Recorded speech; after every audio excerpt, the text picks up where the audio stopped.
എത്ര ചെറിയ വേഷമാണെങ്കിലും ആ നടി മാത്രമേ ഞാൻ വിളിച്ചാൽ ഒരു മടിയുമില്ലാതെ വന്ന് അഭിനയിക്കുകയുള്ളൂ. ഗൗതം വാസുദേവ് മേനോൻ സിനിമാ പ്രേമികൾക്ക് ഏറെ പ്രിയപ്പെട്ട സംവിധായകരിൽ ഒരാളാണ് ഗൗതം വാസുദേവ് മേനോൻ. 2001 മിന്നല എന്ന ചിത്രത്തിലൂടെയാണ് ഗൗതം വാസുദേവ് മേനോൻ ഒരു സ്വതന്ത്ര സംവിധായകനായി എത്തുന്നത്.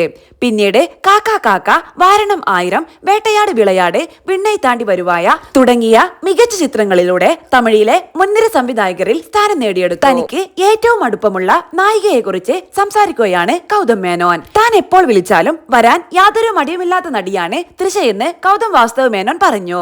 എത്ര ചെറിയ വേഷമാണെങ്കിലും യാതൊരു മടിയുമില്ലാതെ തൃഷ ചെയ്യുമെന്നും ഞങ്ങൾ തമ്മിൽ അത്തരത്തിലുള്ള ബന്ധമാണെന്നും ജീവിയും കൂട്ടിച്ചേർത്തു. ഫ്ലാഷ് ബാക്കിൽ വെറും 20 മിനിറ്റ് മാത്രമുള്ള വേഷം ചെയ്യാമോ എന്ന് ചോദിച്ച് താൻ തൃഷയെ വിളിച്ചെന്നും മാഡത്തിന്റെ ഇമേജ് നോക്കാതെ അവർ ആ സിനിമ ചെയ്തെന്നും ഗൗതം മേനോൻ പറഞ്ഞു. താൻ ഇതുവരെ ചെയ്തവയിൽ ഏറ്റവും പ്രിയപ്പെട്ട നായികയാണ് തൃഷയെന്നും ജീവിയും കൂട്ടിച്ചേർത്തു.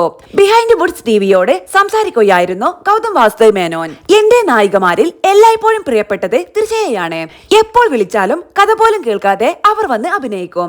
അതിപ്പോൾ എത്ര ചെറിയ വേഷമാണെങ്കിലും അവർ ചെയ്യും. ലോക്ക്ഡൌൺ സമയത്ത് വിണ്ണൈ താണ്ടി വരുവായുടെ സെക്കൻഡ് പാർട്ട് ഒരു ഷോർട്ട് ഫിലിം പോലെ ചെയ്യാമെന്ന് പറഞ്ഞപ്പോൾ യാതൊരു മടിയും കൂടാതെ അവർ ചെയ്തു. അതുപോലെ എന്നെ അറിന്താലിലേക്ക് തൃഷയെ വിളിച്ചതിന് പിന്നിലും ഒരു കഥയുണ്ട്. അതിന്റെ പ്രൊഡ്യൂസർ ആദ്യമേ നായികയാകാൻ വേണ്ടി തൃഷയെ വിളിച്ചിരുന്നു.